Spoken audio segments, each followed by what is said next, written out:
Get ready to hear the truth about America on a show that's not immune to the facts with your host, Dan Bongino. All right, welcome to the Dan Bongino Show. Producer Joe, how are you today? Hey, man, what a day. Glad to be here. Yeah, happy Valentine's Day to all those spouses, girlfriends, boyfriends, all of y'all out there, and a big happy Valentine's Day to my lovely wife, Paula.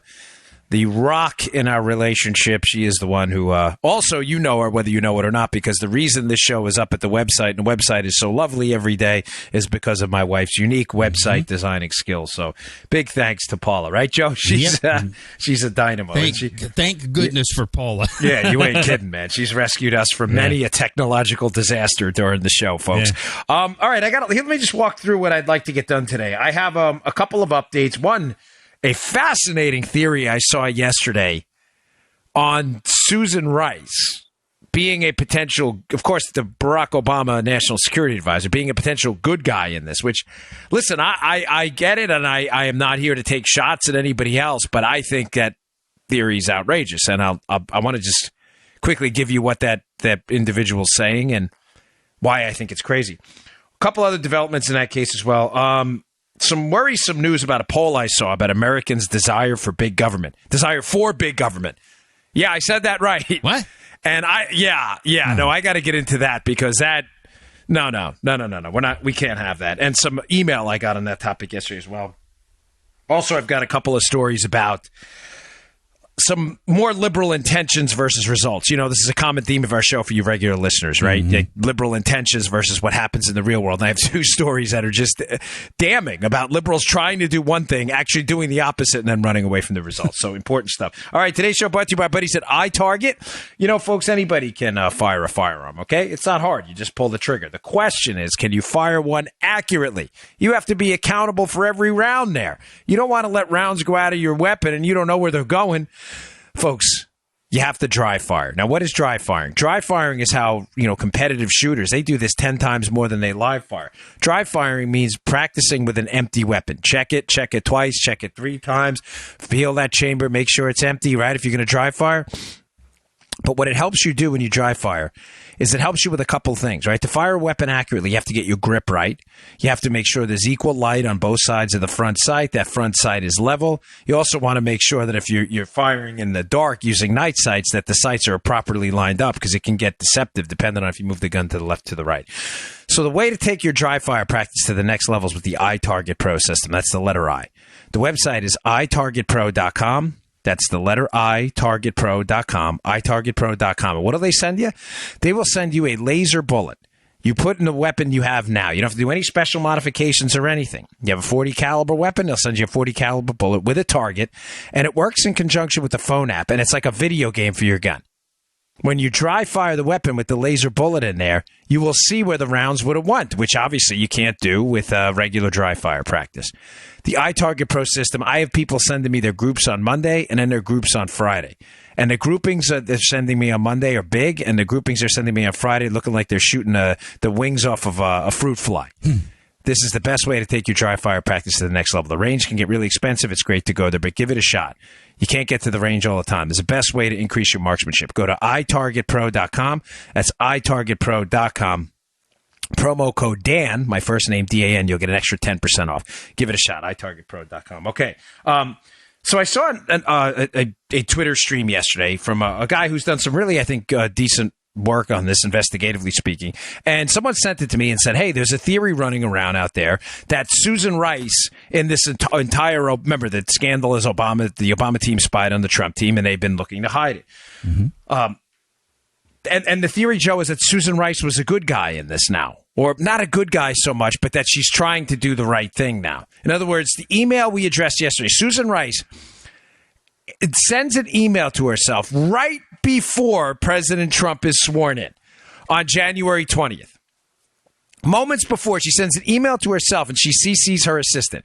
She doesn't send it to the people involved in the meeting the email's about. The email's about a meeting that happened on January 5th between Barack Obama, Vice President Biden, Jim Comey, Sally Yates, and Susan Rice, who were in the meeting, and they're discussing the intelligence investigation against the Trump team. The meetings, now keep in mind, she sends an email on January 20th. The meeting's on January 5th. And she says, hey, Obama said during the meeting that we have to conduct this investigation by the book. Now, one of the theories out there I've seen going around is that Susan Rice is a good guy in this, Joe, because Susan Rice, this is interesting, is now acknowledging in an email to herself just minutes before Trump takes office that a meeting happened, Joseph, that nobody else acknowledged happened. In other words, Obama's on the record saying he doesn't get briefed about ongoing FBI investigations. Now, to be fair, at this point, it was a counterintelligence investigation, but still, it shows that by memorializing this in an email, Rice is acknowledging that Obama did know what was going on. Yeah. Secondly, Jim Comey has never publicly acknowledged this meeting. The meeting with Obama, Comey acknowledged, he said, he was just there to say goodbye. Clearly by this email, Joseph, that is not the case, right? Right. Yeah. Susan Rice is acknowledging they discussed details, how to proceed forward. And this is what's even more disturbing. If they should share information and what information they should share with the incoming administration. Wait, come again? You're debating if the United States government should share information with the now president of the United States? Yeah, Joe's giving a this stinks sign. Of course it stinks. But the theory about Susan Rice is that I saw, and again, I'm not trying to start a fight with anybody. I don't think this is true. They may be right, and if they are, I will absolutely correct the record. I dispute this strongly, though, that this is a good thing. So just to rewind the premise here, the premise is that Rice sent the email to publicly acknowledge a meeting, Joe, that nobody else will acknowledge happened. In other words, look at this. Yeah. I was here for this. This happened. There'll be no denial. I sent myself an email. The second piece of, let's say, evidence that Rice may be a good guy in this is that it was sent strategically right after the Obama team left office so that nobody in the Obama team would then have access to it. It would only be an evidence trail left for the Trump team. Why? Because the Obama team was out. They were gone. Like, why, if you were going to memorialize a meeting on January 5th, Joe, why send the email on January 20th right as Trump takes office? And again, that theory would be that, she was doing it because now she was no longer afraid of the Obama team because they were going to be out of office. She sends the email knowing the Trump team will see this, right? Because they have access to the system now. Yeah. And that she is, in fact, being a good guy, memorializing a meeting that later on everybody's going to say didn't happen. Now, it's not insane, the theory, right? It's not crazy. No. But I dispute the premise of it strongly. And by the way, one more thing. I think not that motive necessarily is dispositive in this, but the motive would be, as I've seen some people claim, Joe, that Rice had been burned so many times on the Benghazi talking points. Remember when she was thrown out there for Benghazi? Yeah. Hey, tell him it's a video, Susan. Tell him it's a video. Tell him it's a video. So Rice was the fall guy. Right. She was obviously humiliated. It was not a video in Benghazi. So the theory is that, maybe her loyalty to Obama was strained and that she was doing this to memorialize a meeting everybody was going to deny happened later on, and she only sent the email after Obama couldn't see it anymore in his team. Interesting, though, right? Yeah, that is. Now, I hadn't thought of that, no. Yeah, here's why I don't think there's much to that. And again, if I'm wrong, so be it. It would be great to see Susan Rice see the light, right, Joe? I mean, if some Obama, I've said to you repeatedly, my biggest complaint about the Obama team is they lie and they stick to it. If someone would finally come out and say, hey, we screwed up, here's what happened, great, terrific, let's have it. So I really mean this. I hope I'm wrong. But here's why I dispute. I have a couple pieces of evidence. Number one, if Rice was really worried about being set up as the fall guy in Benghazi and the lying she did on national TV, which humiliated her, right? In other words, the Obama team tells her, go out and say it was a video in Benghazi, and it wasn't, and that bothered her so much. Here's my question to you. Then why did she lie again? After this whole Benghazi thing, and after the whole email thing, and after the January 5th meeting. You know, she went on MSNBC, and when asked about the unmasking of Trump officials, which she signed off on, this is clearly after Benghazi, way after Benghazi, she's asked about the unmasking, and she lies about it. She basically says, I don't know anything about that. We didn't unmask people, right? That was a lie. Now, in today's show notes at Bongino.com, and if you subscribe to my email list, I'll send these articles to you, as always. Sorry to keep reminding you, but it helps us a lot to get you on our email list. I will send you an article by Eli Lake. It's an older one from 2017, but it's a damning piece. It's short, it's sweet. Please read it. It's about Susan Rice unmasking Trump administration officials. And it's about a pattern when the Trump team took office that they saw of Susan Rice unmasking these people that was highly disturbing. Just read the piece. So my question to you is this. If Susan Rice all of a sudden is a good guy, and she's a good guy because she was bothered so much about being screwed over by being fed the Benghazi talking points and being lied to by Obama, why did she go out and lie again later about unmaskings we all know happened? Read the Eli Lake piece. She lied, and she had to acknowledge later on that she lied about unmasking. You see where I'm going with this, Joe? Yeah. Mm-hmm. If I set you up, Joe, right? Mm-hmm. You know, I let's say I go to CRTV and I lie, but say I want to get rid of Joe because he's the worst producer around. Poor Joe, poor guy. He puts up with so much. He's the best. But let's say I want to get rid of him, and I want to hire Joey Bag of Donuts, a producer, instead. Yeah. So I keep lying about Joe, and then Joe gets upset and goes to the police and says, hey, Dan Bongino was involved in a bank robbery. You know, Joe's doing that because he's upset. And he's upset about being screwed over by me. Yeah. But the point is, Joe doesn't then go later on and defend me to the same cops. In other words, the cops go, hey, was Dan Bongino involved in a bank robbery like you told us? No. He was at the Palm City Grill that night in Florida. Joe, well, you told us he robbed a bank. In other words, why is he still defending me then? It doesn't, I mean, that may not have been the best worded analogy. But I see what you mean, yeah. The point is, if Joe is upset and wants to give me up via an email or a statement to the cops or whatever, he doesn't then later on go back to the same cops and then lie about it to cover for me. Does that make sense, Joe? Oh, yeah. You just come clean. Yeah. So to me, it doesn't make sense. So that's number one. Why lie again? Number two is her lawyer's statement is pretty damning. This is from the Wall Street Journal today. Susan Rice's lawyer gave a statement. The lawyer's Catherine Rumler. She's the counsel for Susan Rice. She said in the statement, there's nothing unusual about the National Security Advisor memorializing an important discussion for the record. But this is where it gets interesting, Joe. The statement goes on. The Obama White House was justifiably concerned about how comprehensive they should be in their briefings regarding Russia to members of the Trump transition team, particularly Lieutenant General Michael Flynn, given the concerning communications between him and Russian officials. Again, if Susan Rice is a good guy here, or is turning into a good guy, why is she doubling down with now discredited accusations against General Flynn? Yeah. Folks, it doesn't make any sense. I'm sorry.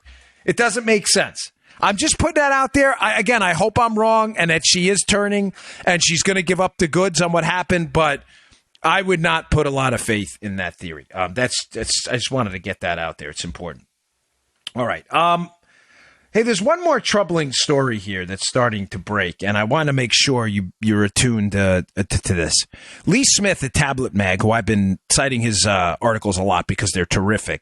I have another one today. It's a little shorter. He writes some pretty long pieces, so sometimes, 1,500, 2,000 words. This one's short, but it's good. It's in Tablet Mag, and it's about another disturbing revelation in this case, folks, that should, again, be freaking you all out. Now, before we get to it, I want, Joe, you have that cut ready? Yeah. This is important. This is from yesterday. And for those of you asking me why I keep covering this, there's breaking news every day about the most important scandal of our generation. There's other stuff to get to, too. We'll get to it. But this is critical stuff. And every day there's a new development in this because it's such a layered, involved scandal. Just remember the overall 30,000-foot view, though. The Obama team spied on the Trump team. There's an article by Eli Lake I include in the show notes today that shows how they did it, unmasking the Trump team identities in recorded conversations with foreign agents.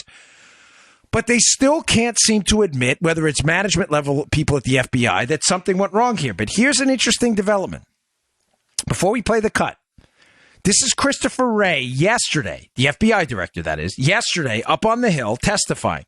He's being questioned by Tom Cotton, a senator who's been on top of this, about a Russian businessman with some potentially shady connections named Oleg Deripaska. Now, so you understand the context of why I think he's asking this question. There are now new allegations. Folks, these are deeply, deeply troubling.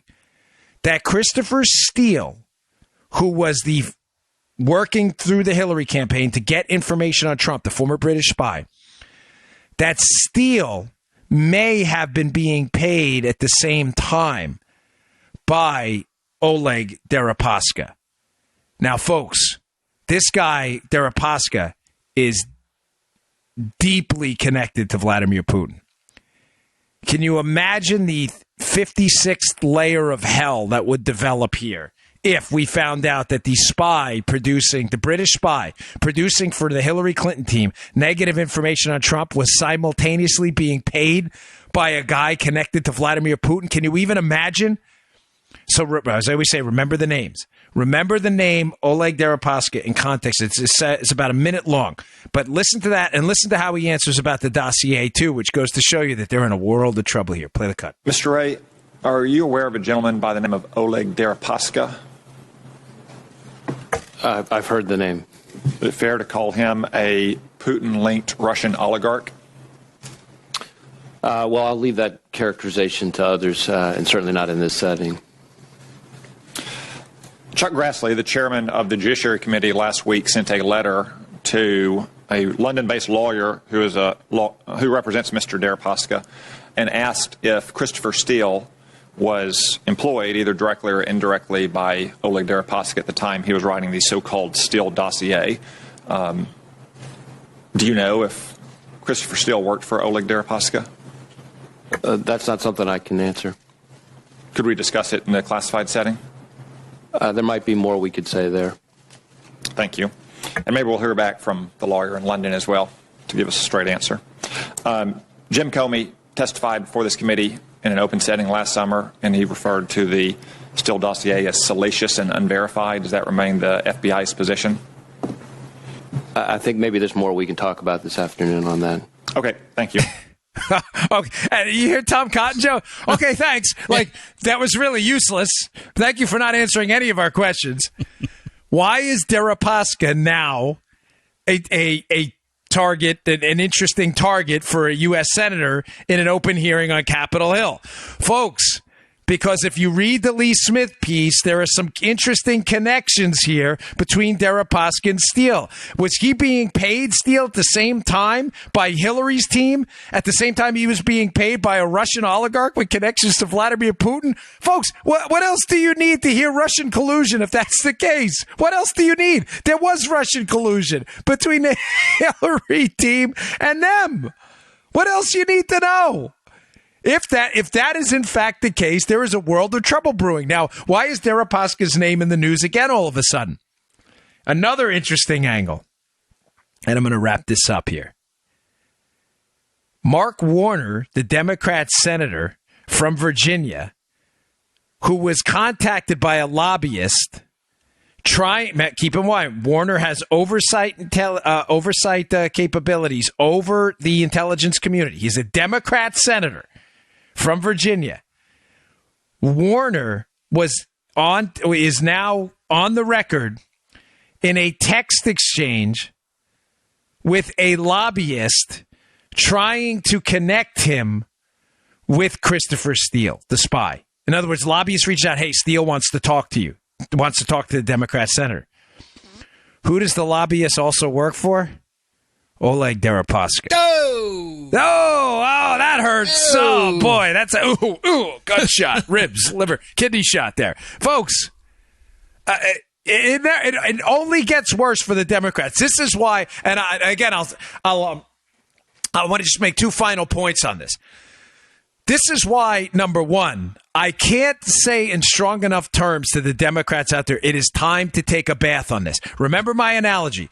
Corporate filings, you lose a lot of money. You're going to lose it over a few quarters. A lot of times these corporations will take a bath. That's the expression. Just take all the losses now. Get the stock price hit done and over with, and let's move on. Democrats, liberals, it's time to take a bath. This thing just gets uglier and uglier and uglier. If it is now revealed that Hillary Clinton was in fact paying a guy who was also being paid by the Russians and a guy connected to Putin himself, do you realize that the hellstorm that's about to come your way? Just give it up. Now you have a Democrat senator exchanging texts with a lobbyist who also works for the guy who's connected to Putin to try to connect him to steal? And you're going to stick to this? Holy Moses. So number one, time to take a bath. Number two, Joe. Yes. Now, it makes absolute sense why they need Mueller and they need the special counsel. This is why they pushed for it the entire time. They need Mueller, and I have a piece from Breitbart. It's a little older, but it's a pretty good piece about Brennan. John Brennan, as I told you, the CIA director, who I think was one of the puppet masters in this.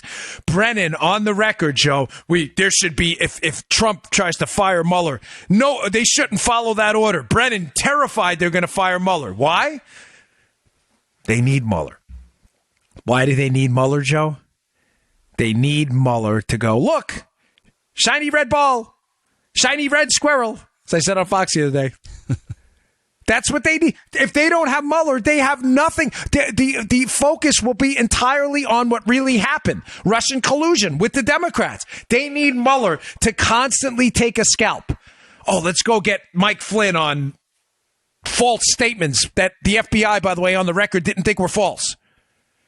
Let's go arrest George Papadopoulos for fibbing. Mm-hmm. Folks, do you understand? Joe, is this making sense? They need a distraction technique. Yeah. And if Mueller goes away and the investigation goes away with nothing, with no Russian collusion, because there isn't any, all of a sudden, the media will no longer be able to ignore the real Russian collusion that happened between the Hillary campaign, the DNC, and actual Russians.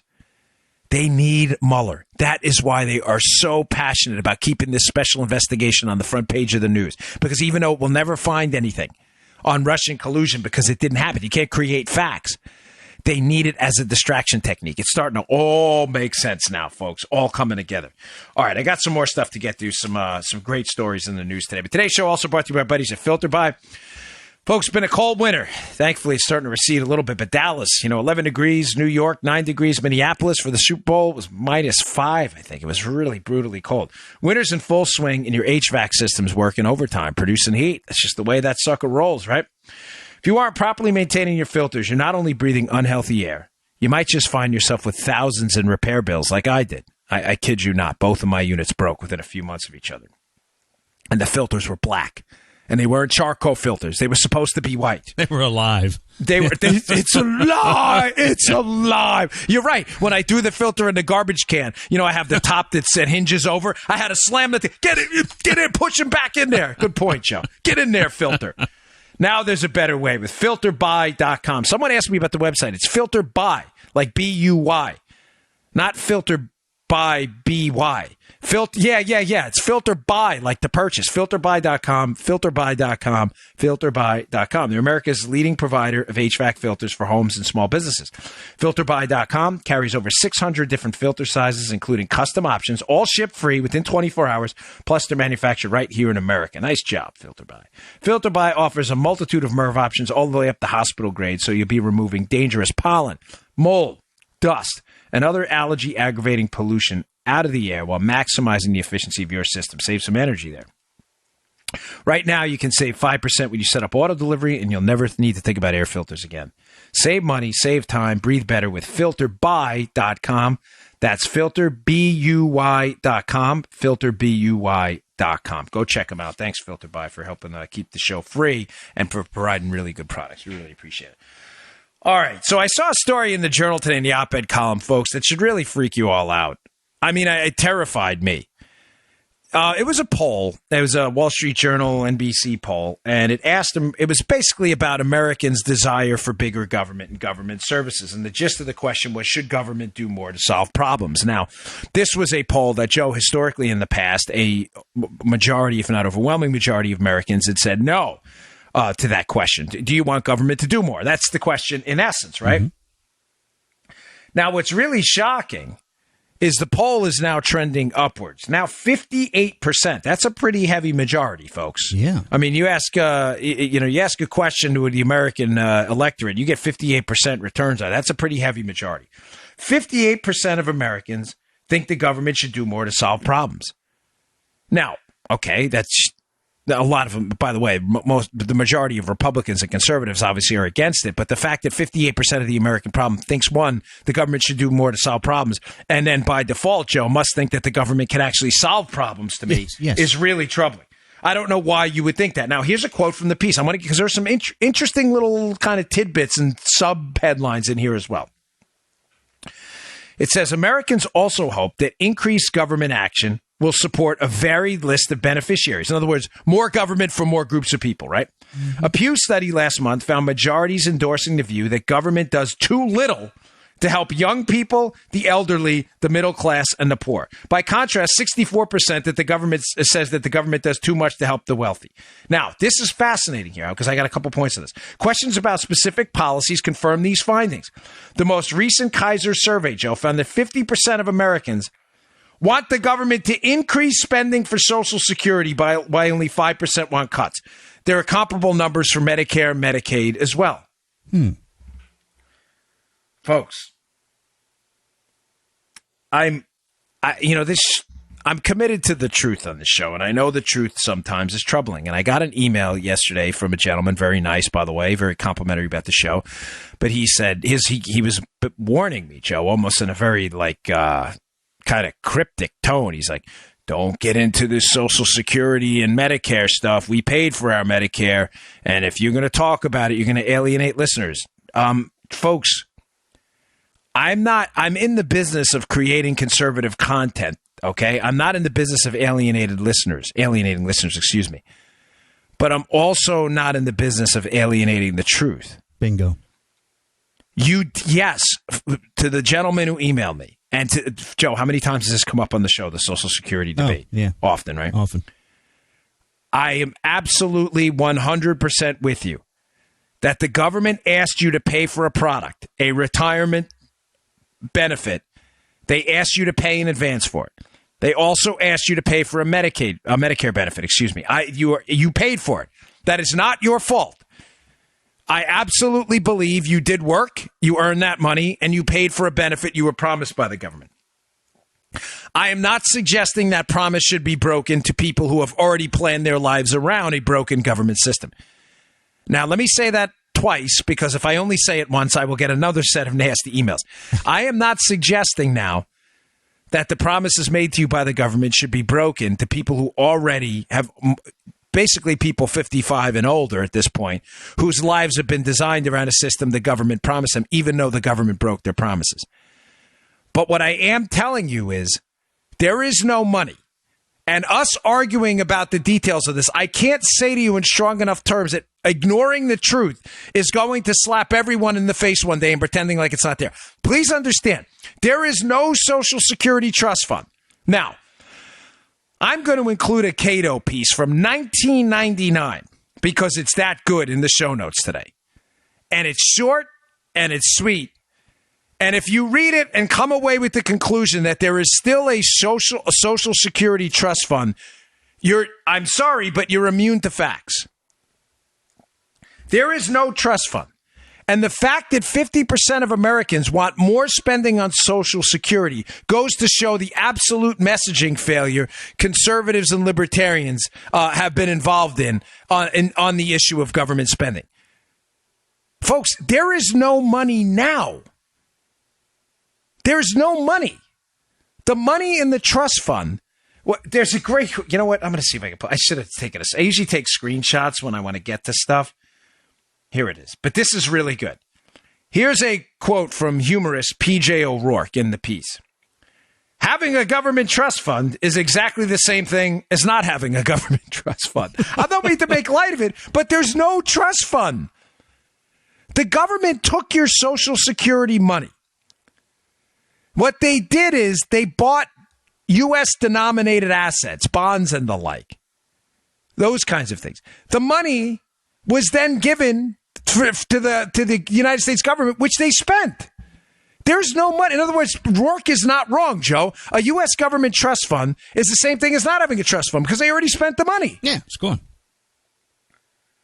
Folks, I'm just asking you to understand. Like, I don't know why we're not getting through to the American public about how really insane government spending is, how out of control it is, and how this message isn't resonating, and how people aren't ultimately frightened about what's going to happen with their kids and grandkids. I'm not trying to scare you. I'm just trying to tell you the truth. If you listen to yesterday's show, there's some good news in it. We can grow out of this if we commit to growing the economy and we handle spending right. But, folks, there is no money in that trust fund. It has been spent. In other words, Joe, now that the trust fund is starting to cash in those assets they have, U.S. government-denominated assets that they bought with your money, here's a good question for you, Joe. Where do you think they're getting the cash from?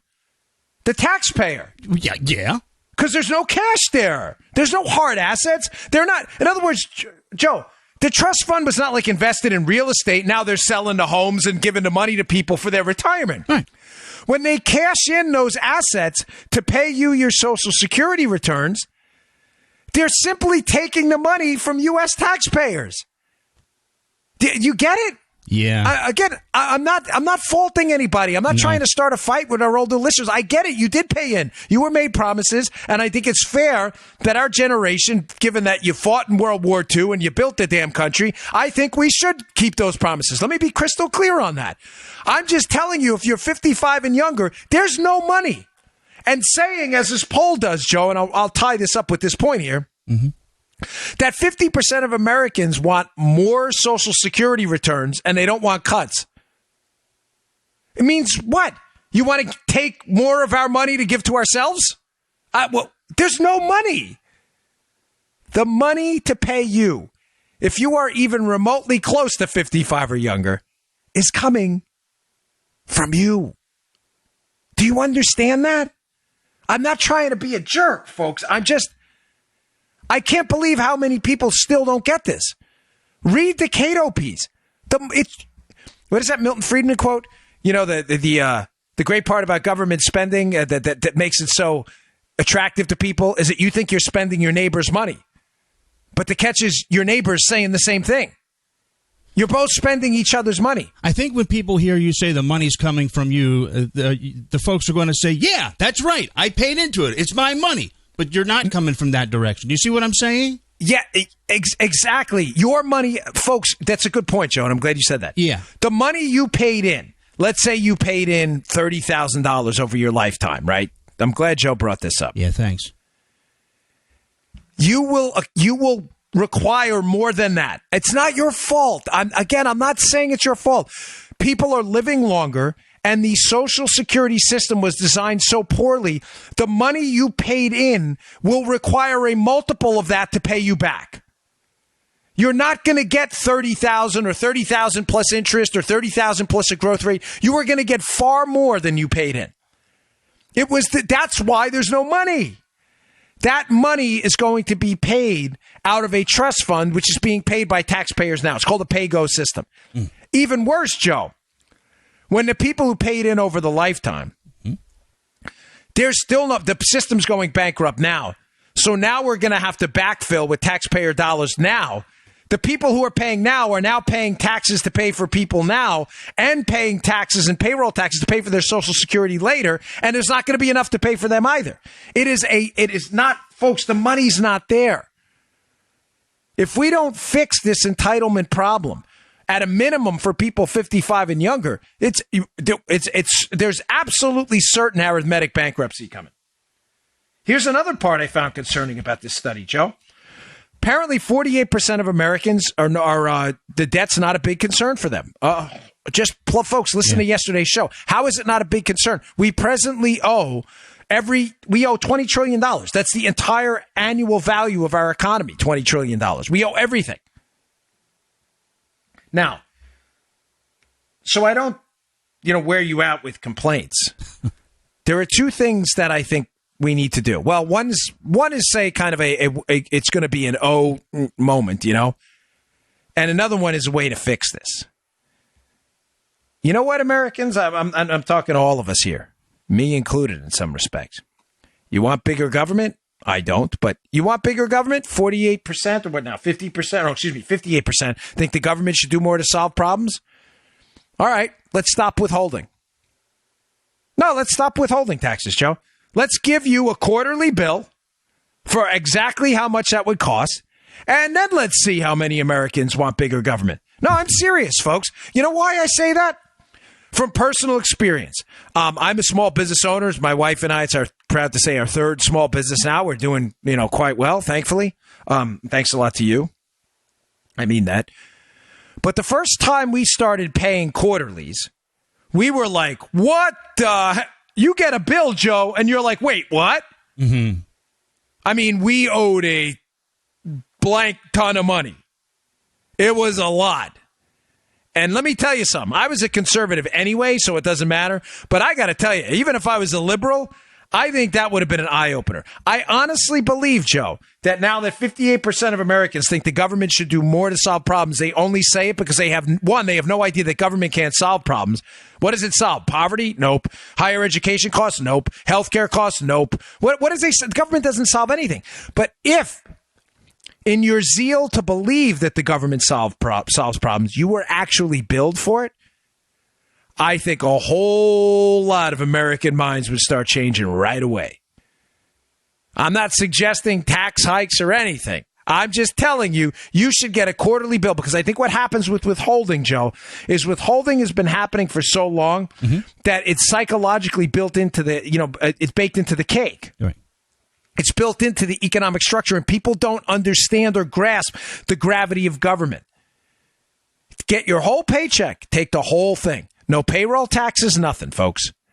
And every quarter, you should get a bill for Social Security, for Medicare. It should be all itemized. For Medicaid, what you're paying for DACA recipients. And I bring this up because remember, Joe, what I told you in the poll. They want more benefits for a growing list of beneficiaries. Mm-hmm. You want all these programs. You want Medicaid. You want SNAP. You want CHIP. You want all this stuff.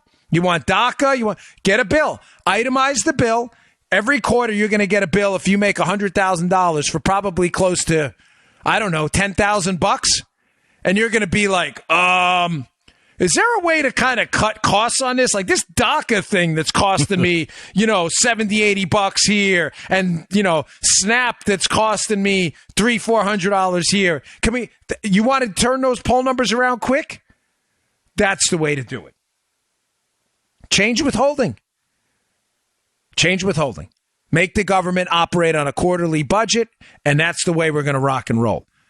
But it'll never happen. Here's another point. Here's going to be the wake-up call moment. I said this yesterday, and I'll say it again, but I'm bringing it up today, not to repeat yesterday's show, but because there's another great article I have up at Bongino.com and on the show notes today about interest rates.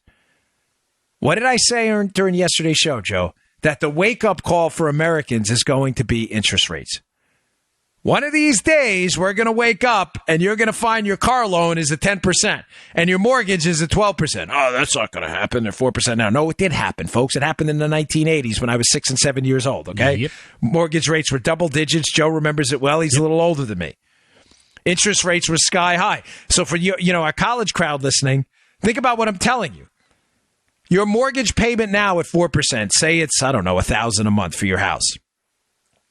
That same $1,000 a month that, say, gets you a $300,000 house, that same $1,000 a month now gets you about a $200,000 house because the interest rates are double. You get it, Joe? Yeah, the interest costs that are built into that $1,000 payment are so much higher that you have to buy that much less of a house. Folks, interest rates are the canary in the coal mine. As interest rates creep up, let me just give you a quick analogy here. Do you ever notice when you go into a car dealer, they always want to negotiate with you on the monthly payment? Yes. By the way, that's a horrible negotiating tactic for you. Great for the dealer.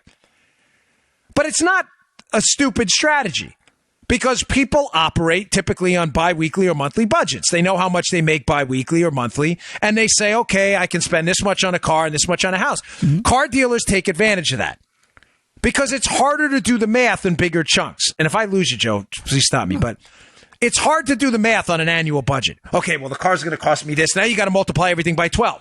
Then you got to factor in taxes. It gets confusing. When you do it in small, digestible chunks. Okay, what's this car going to cost me per month? Now you only have to multiply if you get paid biweekly by 2. Okay, I know what I get paid per month because you times it by 2, right? Mm-hmm. And I know what the car is going to cost me per month. So the math is easy.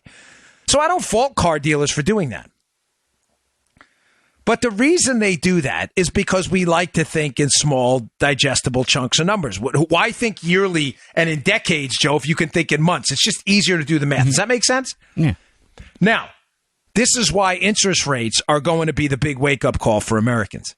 We have so much government debt, and we printed so much money in an effort to stave off the Obama continued recession through quantitative easing and other programs, that eventually all of that money we printed is going to start chasing either the same or a growing amount of products, not growing at the rate the money supply did. So the best way to explain this, folks, is if we print a lot of money, let's say you have $100 in an economy that was printed. This is important. Please understand this, because a story broke today that should scare all of you. It's not... Listen, it's a great country. We'll be okay. I don't mean to be dramatic today, but this story today, it's headlining Drudge right now. It's in the show notes. I was like, oh boy, I better get this out to my audience. If there are, I'm giving you a very simplistic example.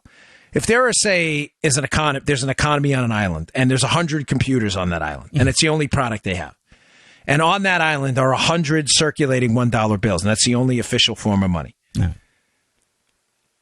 The most likely scenario is that those $100 bills will fetch 100 computers. Roughly the price of the computers will work out to be $1 each, right, because of the amount of circulating money and the amount of product available. I get it. It's a very simplistic example. Just roll with me for a minute.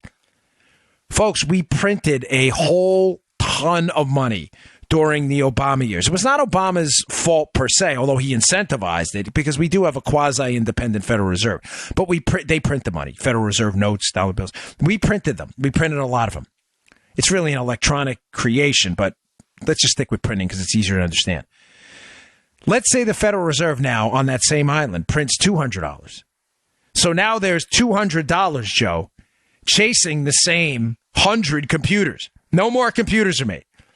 Now each computer on average could fetch $2 each. Mm-hmm. That's 100% inflation rate right there. Now, it's a simplistic example, but it's meant to emphasize what the printing or creation of additional money will do if the economy doesn't grow and create 100 more computers to suck up all that money. Mm-hmm. Right, Joe? Because if you have 100 more computers, you now have 200 computers and $200. Now it's great. You have more money and you have more computers, but the price of the computer on average will still be $1. $200, 200 computers. Mm-hmm. Folks, we haven't been growing at that rate. We have been growing under the Obama years at about 2%, but we printed a whole boatload of money. We created electronically a whole boatload of money. I've warned, and a lot of other people have warned, when the economy heats up, that money is going to start to filter it out, start to chase computers again, Joe. Money that's been hiding in banks and hiding is going to start chasing products. And we better start building more products. Now, why is this important? Headlining Drudge today. Inflation scare. Ding, ding, ding, ding, ding. I'll include in the show notes a CNBC article. Consumer Price Index jumped 0.5% in January, Joe. That jump was significantly higher than they expected. They expected about 0.3. Folks, you're going to see more of this. We printed a boatload of money. Now that the economy's heating up, that printed money's starting to chase computers and prices are going up. What does this have to do with the interest rates, which I said are canaries in the coal mine? Mm-hmm.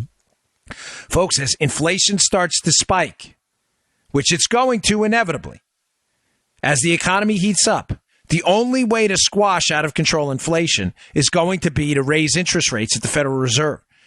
They may have to do so at an accelerated rate. As interest rates go up, again, everything is going to get more expensive. Borrowing money is going to get more expensive. Your monthly payments on your car are going to get more expensive. Your monthly mortgage payments are going to get more expensive until Americans are like where they were in the 1980s, and they're like, hey, gosh, this is ridiculous. 15% on a mortgage? The interest rates are going to be the canary in the coal mine. The interest rates ultimately over time are going to be the thing that I think is going to wake up Americans to this 58% who say the government wants to do more. Really? You want the government to do more when you're paying 20% interest on your car loan? I don't think it's a coincidence, let's say, that during the 1980s when interest rates were at 10, 15%, that Ronald Reagan ran on a platform that the government is the problem, and a majority of Americans agreed with him. Folks, interest rates, interest rates, interest rates. This is going to be the watershed moment when they start to go up and go up dramatically, which I think is going to happen in the future. To squash the inflation, this is what's going to happen. Americans are going to be like, well, listen, I'd like to buy that $30,000 car. Yeah, your monthly payment's going to be $42,000. Oh, wait, what? Yeah, the interest is 200%. How's that? The car's only $30,000. Yeah, you're paying a lot of interest. All right, I'm exaggerating for effect, but you get my point. That makes sense, Joe? Yeah. Interest rates, big trouble. Watch it. Read the article today. It's a good one. Okay, two other stories I saw, which were interesting. Number one, I don't get into a lot of foreign policy, but there's a great story about, it's actually an op-ed piece by Ralph Peters in the New York Post. It takes a shot at the Blackwater guys, which I don't like in the piece, but it's still a good piece nonetheless, and it's definitely worth reading. The story's about if you've been watching the news, you may have heard about it, but it hasn't exactly been like a front page headline everywhere, and I think it should be, folks. Something happened right near the deconfliction zone in a part of Syria where U.S. Personnel were operating, let's say. A Russian group of mercenaries.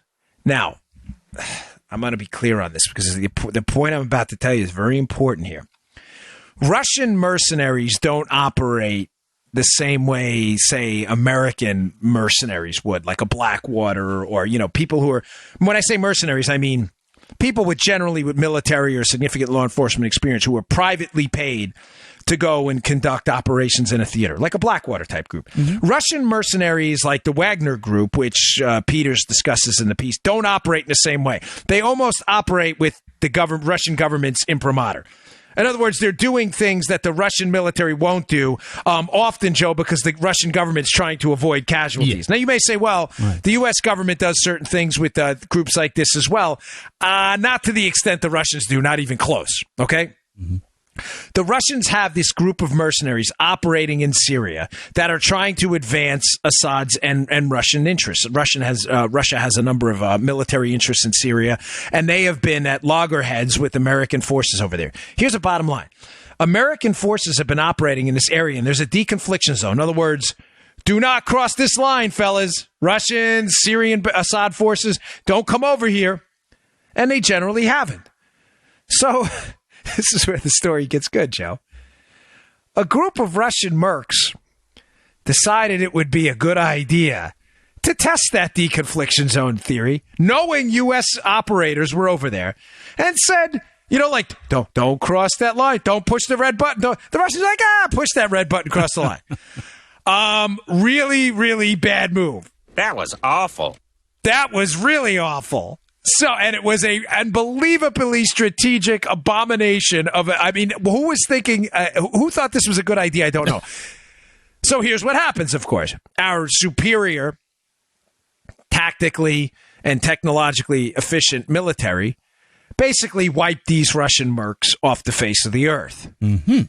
Now, the numbers from the Russian government, that is, are disputed. It's been, not that believe me, we killed a lot of them. It's either dozens or upwards of 200, depending on which calculation you see. Bottom line is a lot of people died. Ooh. But the Russians are in a really, really interesting situation here, right? The Russians were told, hey, these fellas over here, they're crossing this deconfliction line. And the Russians, Joe, in order to claim plausible deniability, what did the Russians have to say? They're not our guys. Yeah.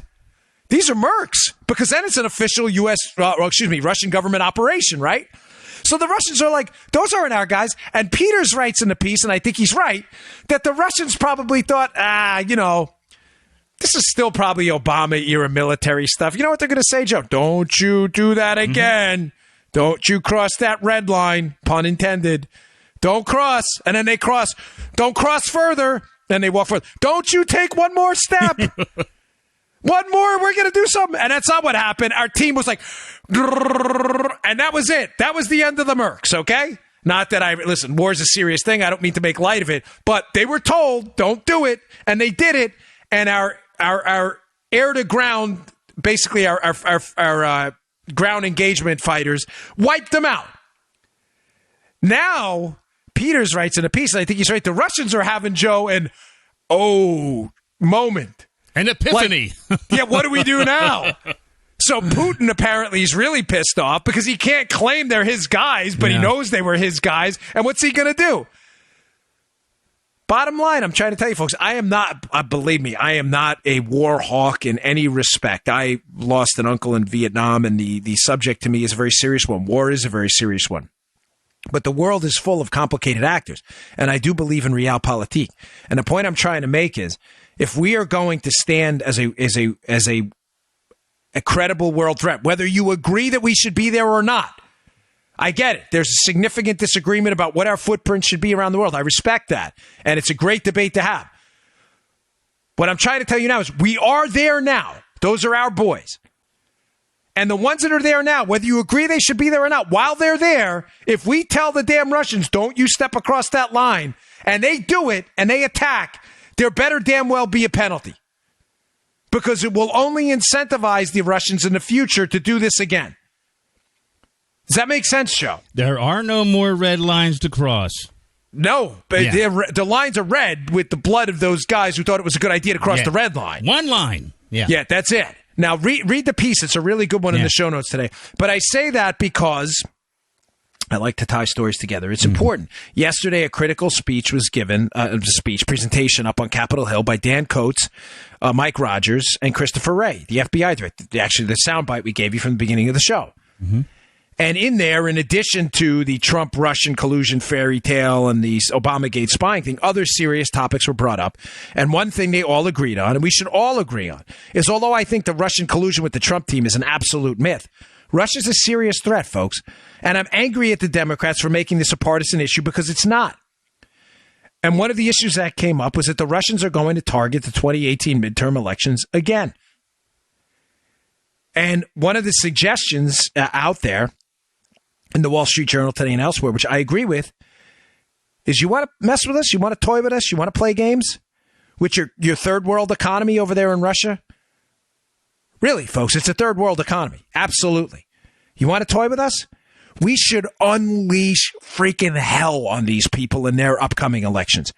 You want mutually assured intelligence destruction? We should start releasing everything we have on all these Russian oligarchs, all these Russian businessmen paying off Putin. How'd he get his money? We should start releasing a massive social media and intelligence campaign within Russia, the same way they're doing here. You want to learn? You're going to learn the same way those mercs learned in Russia. In Syria, You cross that damn line, you're never going back. You're going back in pieces. You cross this line again in the midterm elections, which you've done all over the world. We are going to unleash intelligence and technological social media hell on you. Folks, it's the only way. The Russians will not be lectured. They will only learn by example. This is important stuff. And the Russians' involvement in our country is not a partisan issue. I have no doubt. Again, I wish Schiff and the other hack Democrats would be serious about this and stop trying to make up fake Russian collusion stories with Trump. But if they're willing to get on board in a bipartisan effort to hit the Russians back for messing with our elections, I am totally on board, and I think all the listeners would be too. What happened in that Syrian deconfliction zone should happen again on the technological battlefield too. What was that? What was that? That was Randy. Oh, play that again. All right, two final stories I wanted to get to. These are just one of the constant themes of the show for our new listeners. I know a lot of you tuned in at episode 628 about the Russian collusion, but we cover a lot of stuff in the show. I'm really proud of the content. One of the constant themes of the show has been liberals live in a world of intentions, never results. They say things they intend to do, and when the results are the opposite of what they intend to do, they double down and ask for more. It's called the broken leg fallacy.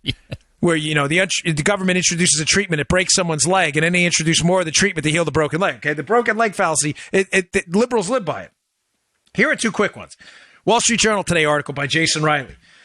So the Obama administration, Joe, thought there were racial disparities in discipline levels in special education in schools. In other words, there were too many black children who were being placed in special ed and too many black children that were being disciplined.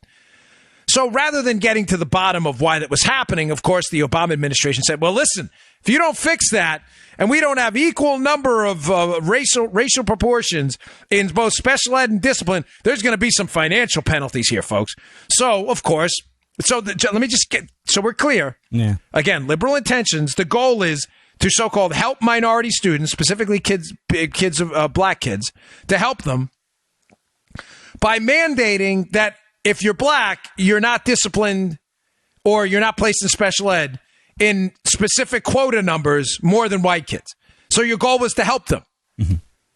Well, what happened? Well, of course, liberal results never matched their intentions, Joe. Well, what happened was when the University of Pennsylvania, they did a study. Someone did a study out there of why children who were black were being placed more in special ed classes, special education classes, than kids who were white. And by the way, kids who are white are placed in special ed more than kids who are Asian, but nobody's interested in that racial disparity, right? Because that doesn't work for them politically. And what they found out, Joe, is that a lot of it had to do with premature birth rates and exposure to lead. In other words, a lot of these children who are black, who are in special education classes, are there, Joe, because they need special education. Right. Not because it was racial. Doubling down on it, most of the administrators in the schools were black. So that, it's just so nutty, like talking.